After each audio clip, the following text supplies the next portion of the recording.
Sabia que o direito de voto das mulheres surgiu 110 anos depois das primeiras eleições em Portugal? E sabia que só em 1976 é que se consagrou a Lei da Igualdade de Género no nosso país? Hoje vamos conhecer mulheres inspiradoras. Mulheres que fizeram conquistas na área da política e em outras áreas de vida. Mulheres que todos os dias se levantam com um objetivo: tornar o mundo um lugar melhor.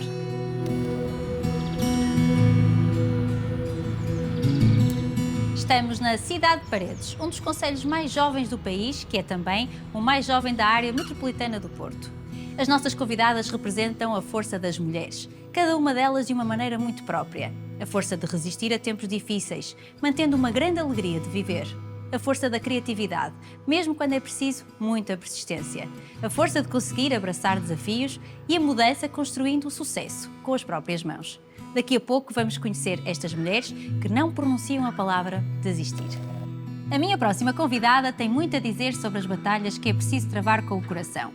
E entre aquelas a que mais se tem dedicado está a conquista da igualdade de género.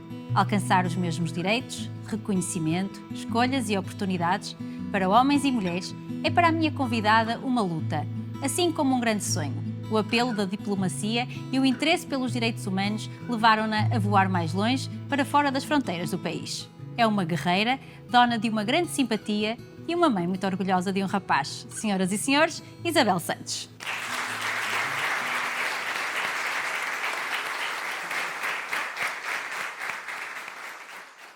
Isabel, muito obrigada por ter aceitado este convite. Obrigada pelo convite para estar aqui em Paredes, nesta cidade tão bonita do meu distrito do Porto. E também por estar aqui a representar todas as mulheres que escolheram uma vida política e humanitária, e era exatamente por aí que eu gostava de começar a nossa conversa.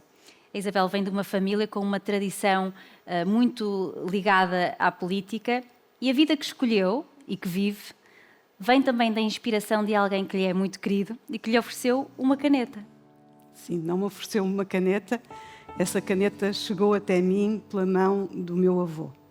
Mas essa pessoa muito especial é exatamente o pai do meu avô, meu bisavô, Zeferino Moreira Coelho, que foi um republicano, um ativista republicano, lutou imenso pela implantação da República, lutou também pelos direitos laborais, numa época em que ainda se vivia a industrialização do Vale do Ave, foi defensor dos mais desprotegidos e dos trabalhadores explorados nessa época, muito explorados mesmo, no Vale do Ave, e sou guardiã de alguns números de um jornal intitulado O Fiandeiro, que era um jornal da classe operária aqui do distrito do Porto, e do qual ele foi diretor durante alguns anos, e depois de outros jornais, dos quais ele foi proprietário e com os quais ele também colaborou, e tenho uma caneta.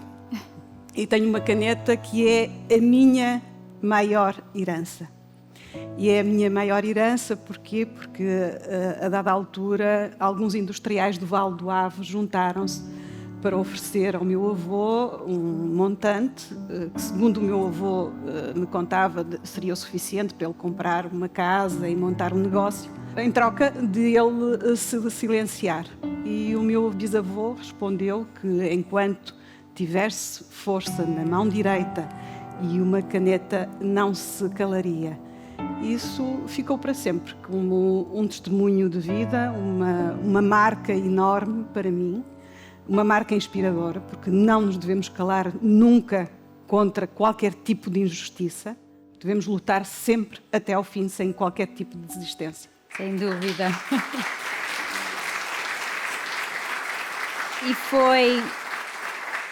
E foi essa sua missão humanitária que a fez lutar pela questão dos direitos humanos e que esteve em vários países, em várias missões. Acha que, pelo facto de ser mulher, algumas dessas missões foram comprometidas ou não?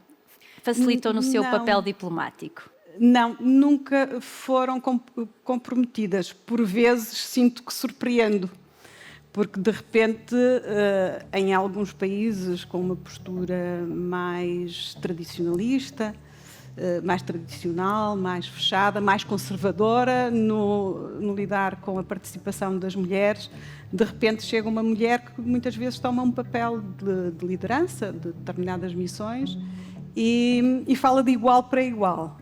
Isso assusta, cria alguma estranheza, mas fui sempre respeitada. Nunca tive nenhuma situação em que fosse menos respeitada ou que sentisse que a missão não tinha resultado também pelo facto de eu ser mulher. E por isso é que ia nessas missões e esteve em muitos países onde é quase urgente a paz.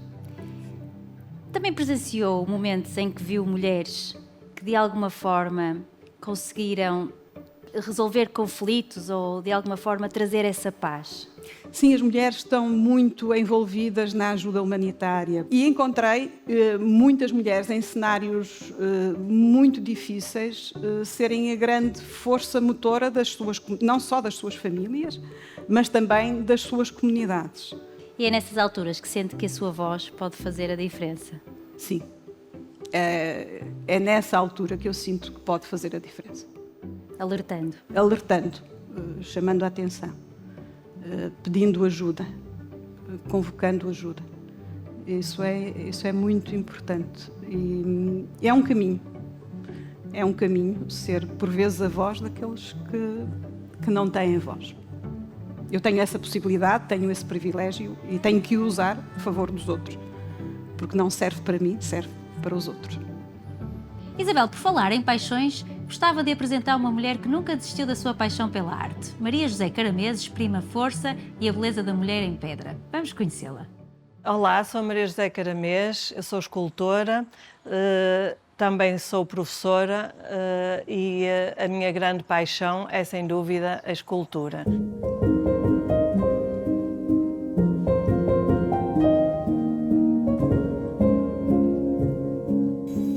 Eu não considero que as mulheres sejam diferentes dos homens. E, no fundo, o meu trabalho na escultura em pedra foi um bocado mostrar exatamente isso. Que não há trabalhos para homens nem trabalhos para mulheres. Nós somos todos iguais e é uma questão de força interior. O corpo da mulher é sempre muito mais fácil de trabalhar. As linhas são muito mais interessantes. Além disso, também a força da mulher, não é por acaso que é a mulher que é engravida, que tem filhos, que tem toda aquela força que inicialmente se pensa que a mulher não tem e que realmente a mulher tem, porque todo o percurso que uma mulher faz na sua vida tem muitos obstáculos e as mulheres conseguem sempre vencer esses obstáculos. As mulheres e as meninas têm que seguir aquilo que gostam de ser, aquilo que as faz felizes, independentemente de ser um trabalho mais de homem ou mais de mulher. E eu vivo a vida que escolhi. Ao longo dos anos, tenho sempre conseguido seguir as linhas que me proponho seguir. Não queria voltar atrás em nada do meu percurso e estou muito feliz com aquilo que eu consegui até hoje.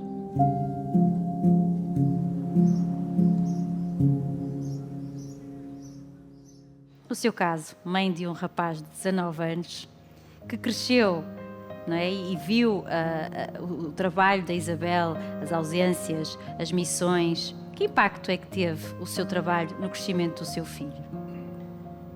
Eu penso que teve um impacto positivo em muitos aspectos, embora eu carregue sempre uma dúvida. Uma culpa. E às vezes um certo sentimento de culpa. Eu não me esqueço, quando cheguei ao Parlamento pela primeira vez em 2005, ia cheia de dúvidas. O meu filho tinha pouco mais de um ano e eu ia com muitas dúvidas sobre a conciliação de toda aquela vida com o facto de ser mãe de uma criança pequena. E uma das coisas que mais me marcou foi o facto de um homem absolutamente progressista e liberal, sob o ponto de vista dos costumes, a dada altura se virar para mim e perguntar: e o teu filho? E nunca ouvi perguntar a nenhum homem, e havia muitos homens que tinham filhos também pequenos e os seus filhos tinham ficado com as mães, e nunca ouvi perguntar a homem nenhum: e os teus filhos?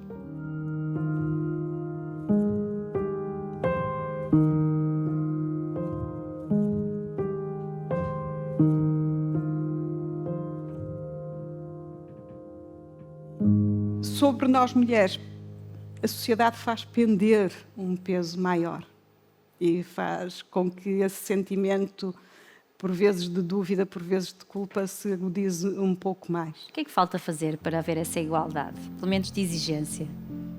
Ai, falta tanta coisa, mas tanta coisa. Falta um maior equilíbrio na distribuição das tarefas domésticas e de apoio à família. E do reconhecimento do trabalho?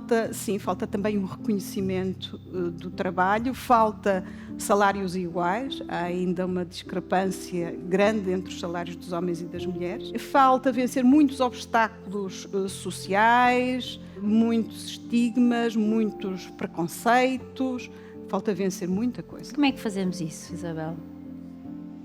Lutando todos os dias. Isto é uma luta contínua e nunca se para, até porque quando nós damos os direitos por adquiridos, quando achamos que a batalha já está vencida, não está nada vencida. Ainda há mais trabalho a fazer. Há mais trabalho a fazer, logo de seguida.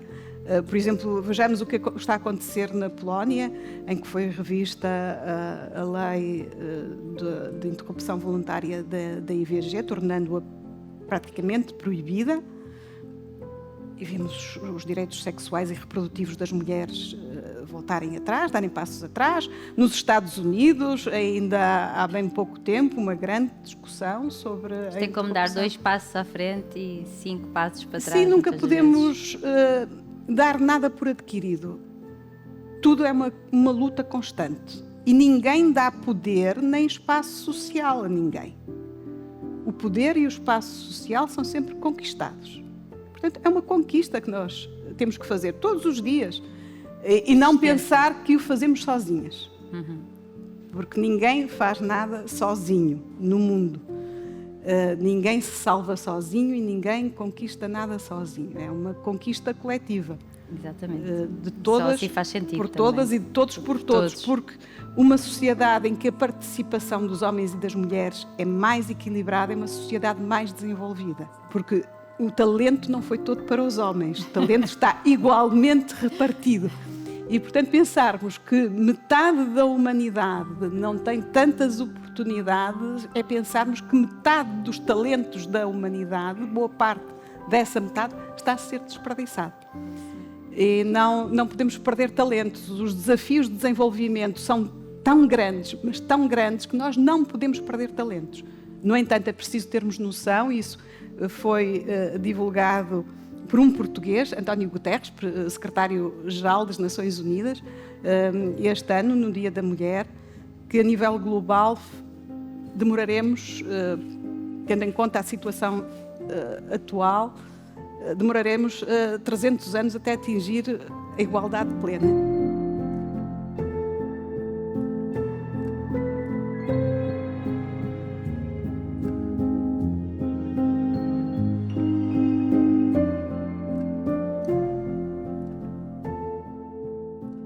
Isabel, vou falar-lhe agora de uma outra mulher muito inspiradora.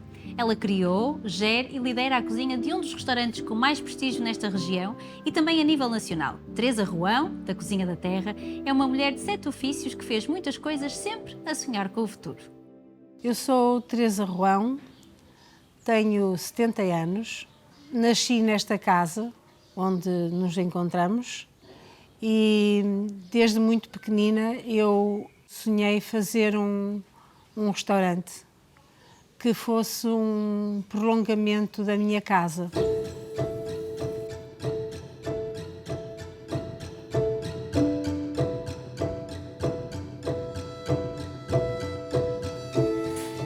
Receber as pessoas como se estivessem em casa e servir-lhes comida de conforto, comida daquela comida que se come nas casas das avós. Durante muitos anos trabalhei noutras coisas, porque não arranjei quem me ajudasse a envolver esse meu sonho, que eu queria fazer com a minha família.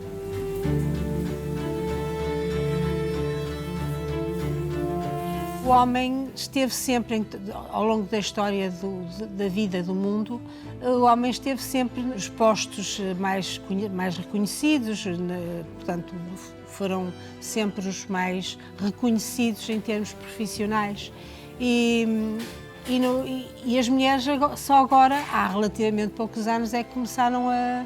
Eu fui uma das primeiras, digo eu, porque eu não me casei, há muita coisa que eu não fiz e outras coisas que eu fiz porque achava que eu era uma mulher que era capaz de fazer tudo e que não precisava não havia tarefas para homens e tarefas para mulheres.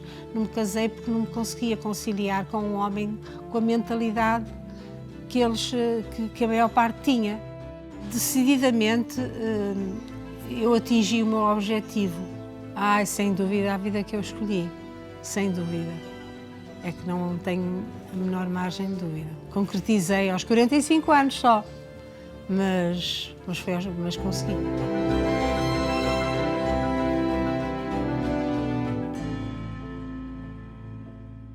Nessas suas viagens, sei que tem uma história em que conheceu mulheres muito inspiradoras, mas houve uma mulher em particular que a marcou na Venezuela. Essa é uma história difícil de contar. Sim, eu fui líder da missão eleitoral nas últimas eleições realizadas na Venezuela. Foi uma missão, quase uma missão impossível, era quase tida como uma missão impossível. E durante os trabalhos de contacto com a sociedade civil, com as diversas organizações, fui conhecendo muitas mulheres e fiquei muito tocada pelo envolvimento, pela mobilização das mulheres venezuelanas na tentativa de encontrar uma solução para o seu país. Foi algo que me foi inspirando ao longo de toda a missão e no dia do ato eleitoral, no dia das eleições, como é tradição, o chefe de missão faz uma declaração à imprensa ainda a meio do dia e visita alguns pontos, algumas mesas eleitorais. Eu fui visitar uma mesa eleitoral localizada naquela que é exatamente a maior favela da América Latina. Eu rodei pelas mesas e quando falei com diversas mulheres que estavam presentes. Devo dizer que geralmente as mulheres estão presentes nos atos eleitorais massivamente. São elas que garantem o funcionamento das mesas eleitorais. O que é que será? Basicamente, não integram as listas, no entanto, são grandes partícipes ao garantir o funcionamento do ato eleitoral. E eu circulei por essa assembleia de voto, falei com diversas mulheres e há uma mulher que decide vir comigo, sabendo que os jornalistas estavam à porta, que havia todas aquelas declarações em torno da missão. Eu tentava despedir-me dela para ela não se expor e não me acompanhar, mas ainda assim ela insistiu e fez questão de vir rigorosamente até à porta e parar comigo e mostrar-se a todos os jornalistas e ser fotografada ao meu lado e ser filmada ao meu lado. Foi algo que me tocou naquele momento. Eu fiz as declarações que tinha a fazer à imprensa e quando vinha em direção ao carro, já para seguir o meu caminho, os jornalistas ainda me fazem uma última pergunta, dizer qual era a minha reação às declarações do presidente Maduro. Eu viro-me com a intenção de dizer respeito todos os venezuelanos e não podia dizer mais do que isso num dia de eleições. E ao virar-me para entrar no carro, ouço Isabel, uma voz de mulher. Achei estranho. Olhei e vi uma senhora que eu não conhecia, que eu nunca tinha visto, com uma t-shirt vermelha e um boné de um movimento de mulheres que estavam a participar no ato eleitoral e a monitorizar o ato eleitoral, e que se agarrou a mim, chorava copiosamente e que me abraçou de uma forma que eu não aguentei. E ela só me dizia: Isabel, muito obrigada por teres vindo, muito obrigada por vires à Venezuela. E eu acabei por me despedir e só disse aos jornalistas muito obrigada, porque eu já não tinha condições de dizer mais nada. Entrei no carro, segui viagem. No entanto, no dia seguinte, quando preparava a minha declaração, porque o líder de missão faz sempre uma declaração final, uma conferência de imprensa em que apresentamos os resultados preliminares da missão de observação. E eu, quando preparava a minha intervenção, decidi que me ia dirigir ao povo venezuelano. E quando me dirigi ao povo venezuelano, dirigi-me a todas as mulheres da Venezuela, simbolizadas no abraço daquela mulher.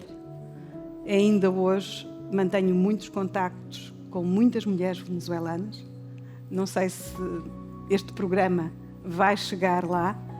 Se chegar, quero que saibam que aconteça o que acontecer. E eu um dia irei à Venezuela para vos visitar e irei procurar esta mulher que me tocou tanto, porque nas condições em que o país está, atravessando as dificuldades que atravessa, aquelas mulheres estiveram durante todo aquele dia com uma dignidade inquebrantável, com dificuldades de transporte, com dificuldades de toda a espécie, e elas estavam ali e disseram presente. Isso é algo que eu não posso nunca esquecer.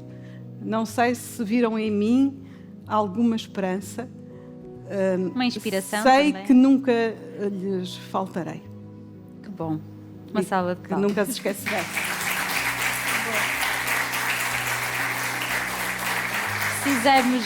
Precisamos de mais mulheres assim. Aqui bem perto, em Paredes, houve mulheres cujo trabalho era carregar cadeiras às costas por dezenas e dezenas de quilómetros. Vamos conhecer uma dessas antigas carreteiras. Assim se chamava essa profissão. Eu sou Maria Lamas e tenho 88 anos. Sou do Lordelo e fui carteira toda a minha vida.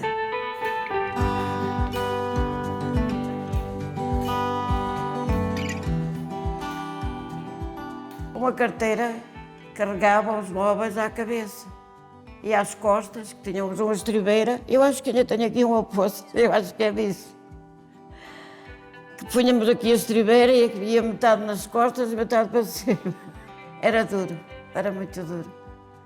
Quando a gente queria pousar, bastava ela ter o pousou e ela sentava-se assim para baixo, já ficava o carrego em pé. O meu marido morreu, fiquei com 4 filhos. Uma estava casada, foi a única que ele foi ao casamento. E fiquei com 4 filhos. Ora, eu, se fechasse a oficina, eu não tinha daqueles bebês. De beber, eu então continuou com a oficina e eu a mandar na oficina. Deixava a oficina cá em cima e desmarcava o terreno que eles haviam de fazer, cada um, ia para lá para baixo trabalhar e vinha à casa comer, que depois a minha filha estava casada. É que fazia de comer e banhava a casa. E eu vinha cá acima comer a casa e tornava outra vez para baixo. Continuei sempre. E de lá comprei o terreno. Também a mulherzinha foi boa pessoa, que disse: compras o terreno, eu passo-te para o teu nome e tu vais pagá-lo conforme podes. A mulher agora tem mais facilidade neste ponto. Os pais põem logo os filhos a estudar. Eles têm escolas, têm colégios e fazem das coisas que são para pôr os filhos todos a estudar. Hoje eles podem ir para o governo, eles podem ir para tomar o quarto que derem, que eles dão conta do recado, porque estudo e têm os seus estudos e têm tudo. Coisa que eu não teve. Não havia escolas. E agora o Antônio diz assim: você nunca soube guardar nada para você. Eu disse: não, eu queria que os meus filhos subissem e fosse homem, que soubesse ser homem e que não devesse nada a ninguém, era o que eu queria. Agora, de mim, não me lembrava. Sei lá, eu sabia lá sempre, há muitos anos ou poucos. Mas só como oito, arregacei as mangas e olha, são todos vivos. Foi a vida que me deram.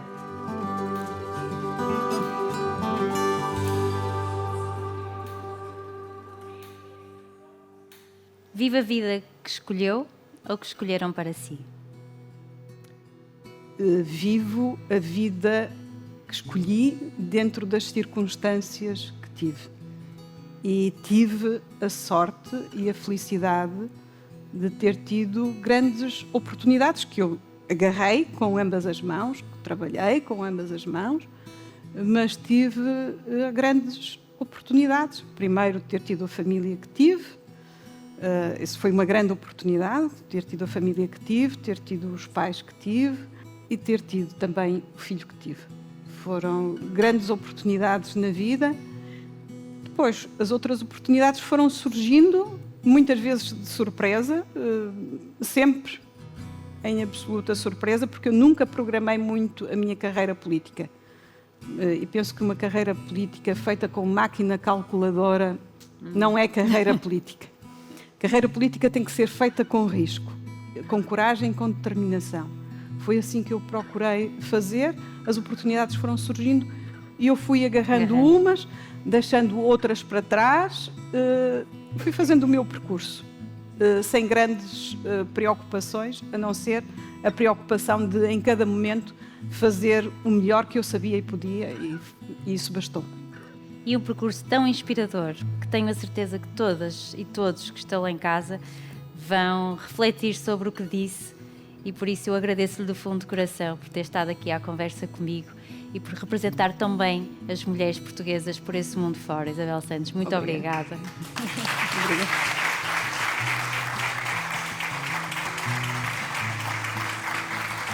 Eu gostaria de agradecer à Isabel Santos por ter estado aqui, a todas as minhas convidadas que participaram no programa, ao público que esteve aqui presente, ao município de Paredes por nos receber aqui tão bem e obrigada a si que esteve aqui também atenta a toda esta inspiração feminina.